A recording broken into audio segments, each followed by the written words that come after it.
pas si je vais être aussi marrant. Mais au moins on va penser futur et on va ensemble réfléchir à comment réinventer la mobilité. Bonjour à tous.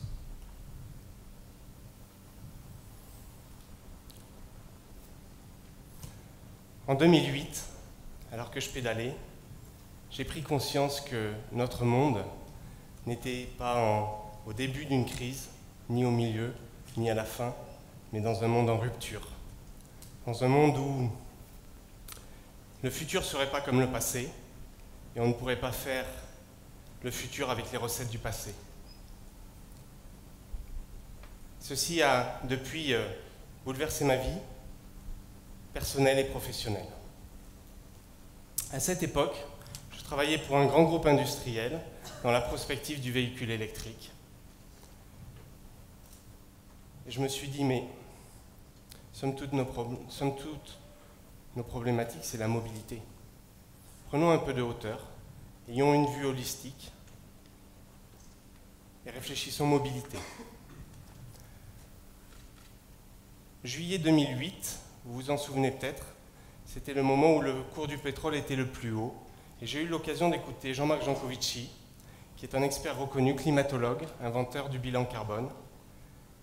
Ayant un peu de temps pendant les vacances, ça m'a amené à rentrer dans des logiques de lire beaucoup de choses sur qu'est-ce que c'est que la mobilité. Et aussi, voulant changer peut-être d'environ professionnel, j'ai écouté Guy Kawasaki, qui écrit beaucoup sur les créateurs d'entreprises, qui a travaillé avec Steve Jobs et qui dit « Si tu crées une entreprise, essaie de changer le monde ». À la fin de l'été, avec le support de mes proches, j'ai décidé de créer ma propre entreprise dans la mobilité. Pour autant, aujourd'hui, je ne suis pas là en tant que professionnel, mais je suis là en tant que citoyen. Et les messages que j'aimerais vous passer, ce sont des messages de citoyens.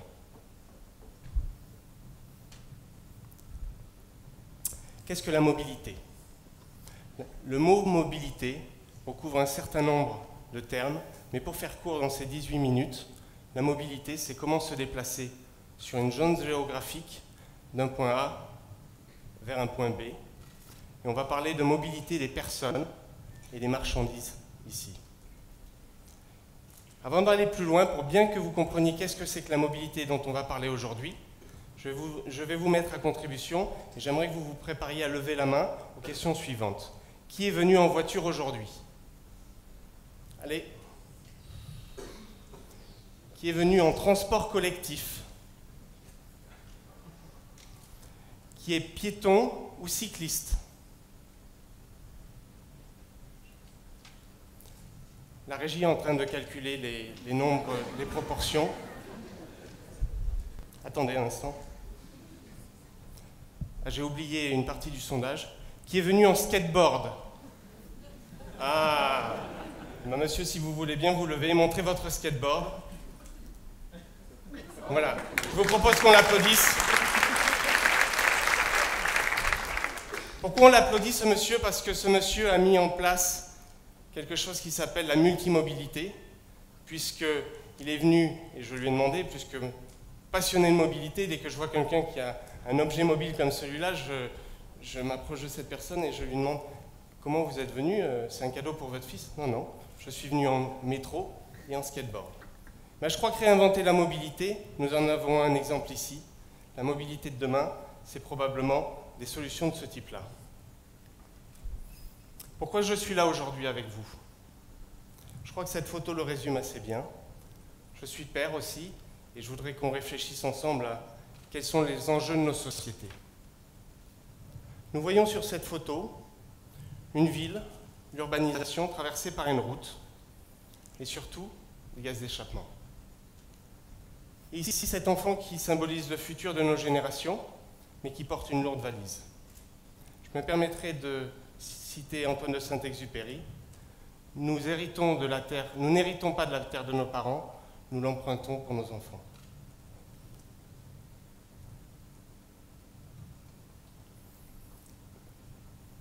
Que vous le vouliez ou pas, la mobilité dont on parle, c'est l'énergie.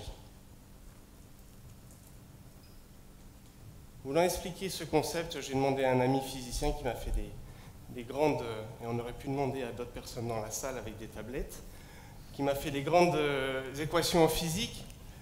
Je vais le traduire différemment. À l'issue de ces talks, vous allez vous diriger au cocktail et saisir un petit four. Eh bien, votre propre mobilité, votre propre véhicule et votre organisme, et vous allez alimenter cet organisme avec des calories qui sont comprises dans ce petit four. La mobilité dont on va parler, c'est celle-ci.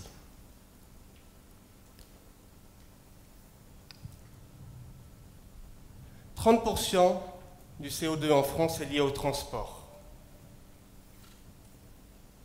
Le transport est le deuxième plus gros consommateur d'énergie en France, juste après le tertiaire ou le résidentiel. C'est pourquoi l'enjeu de la mobilité lié au transport est essentiel. La mobilité est une énergie. Or, la première énergie est le pétrole. Donc, la mobilité est pétrole.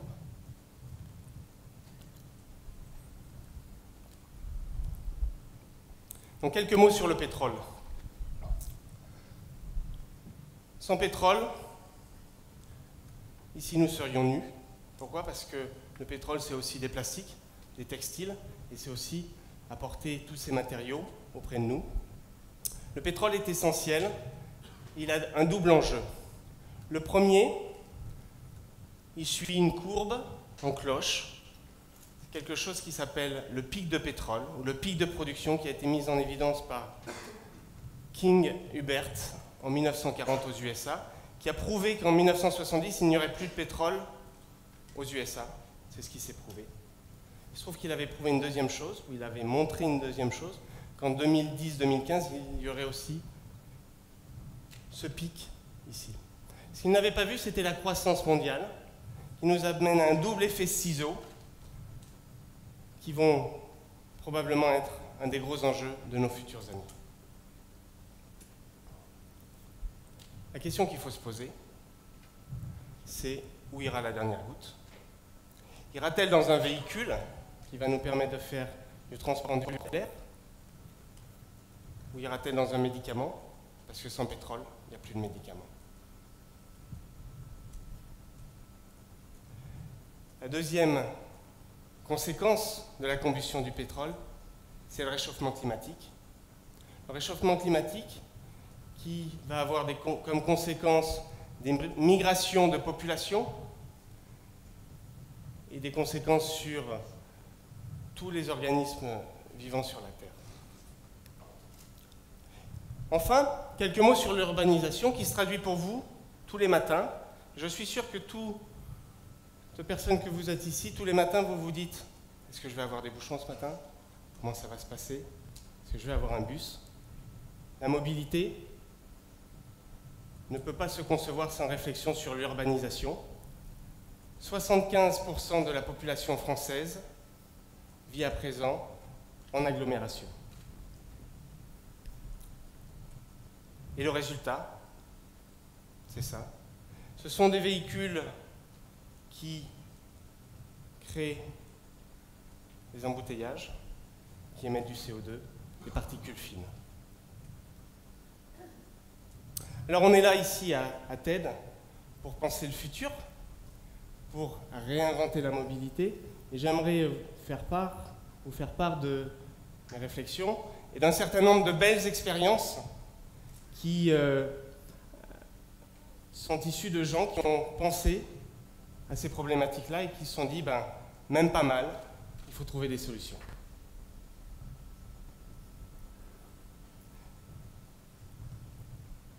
Je pense que la mobilité du futur sera un ensemble de réseaux connectés, et en premier lieu, il n'y a pas de mobilité s'il n'y a pas d'usagers. Les usagers d'aujourd'hui ne sont pas les mêmes que ceux d'il y a 10 ou 15 ans. On l'a vu précédemment, 92% des jeunes de 4 à 17 ans sont équipés de tablettes ou de smartphones. Donc les usagers d'aujourd'hui sont des gens qui sont mobiles et connectés. Ensuite, pour faire de la mobilité, il faut un réseau d'infrastructures libres, fixes, et mobiles. Les infrastructures Fixe, c'est très simple. On ne pouvait pas avoir meilleur lieu ici pour illustrer qu'est-ce que c'est que la mobilité au cœur de Toulouse, véritable hub urbain. L'infrastructure fixe ici, ce sont les routes, bien sûr, les parkings, la gare routière, etc., etc. Mais aussi, il nous faut, pour faire de la mobilité, il nous faut des objets mobiles. En premier lieu, votre corps, pour aller chercher ce petit four qui vous attend, mais aussi des bus, des tramways, des vélos, des voitures. Et ma conviction, et cette conviction je la poursuis, je l'ai depuis 2008, c'est que nous ne sommes plus dans une économie de production, nous sommes dans une économie de service et de partage.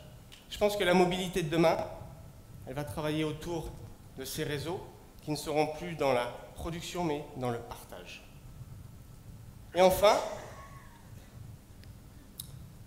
le dernier type de réseau sont les réseaux numériques, y compris tablettes, iPhone, Wi-Fi, le cloud, etc., etc. Donc, ces ensembles-là nous amènent à 3 exemples que j'aimerais vous présenter.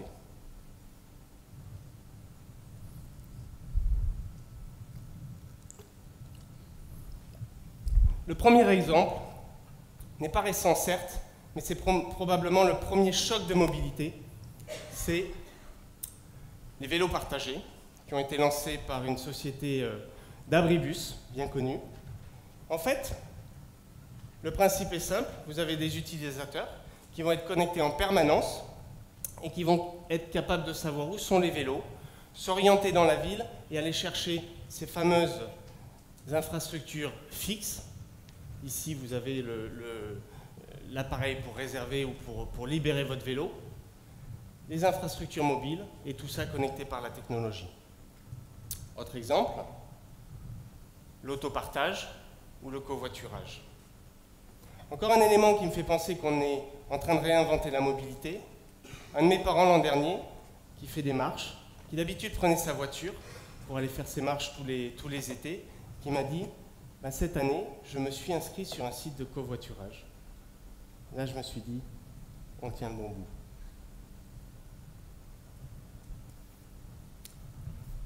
Mais la mobilité durable, c'est aussi les kilomètres que l'on ne fait pas.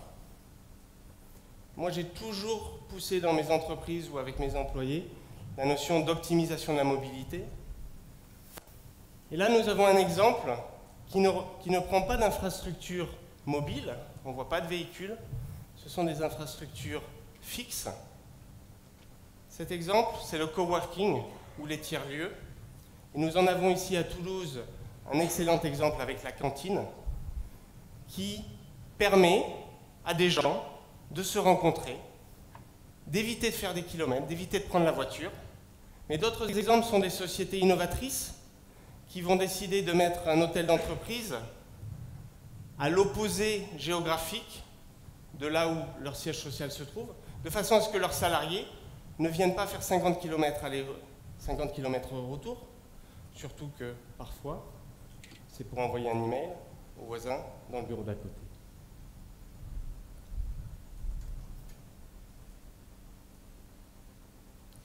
Donc maintenant, si on réfléchit un peu à 10 ou 15 ans, je pense que la mobilité de demain, ça va être tout ça.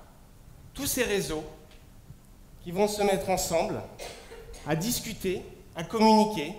Il va y avoir des opérateurs qui vont surgir, qui vont faire que l'expérience de l'utilisateur va être d'aller d'un point A vers un point B, et non plus de se dire je prends mon véhicule pour aller de A vers B, mais je me déplace de A vers B en utilisant toutes ces ressources qui sont à ma disposition, en ayant dans la poche mon expert personnel de mobilité et en étant connecté avec toutes les données qui sont mises à disposition, soit par les organisations privées, soit par les organisations publiques, avec en particulier le développement de l'open data. Et ce qui est important de retenir sur cette petite animation, c'est quoi? Ce sont les usagers. Parce que sans les usagers, il n'y a pas de possibilité de réinventer la mobilité.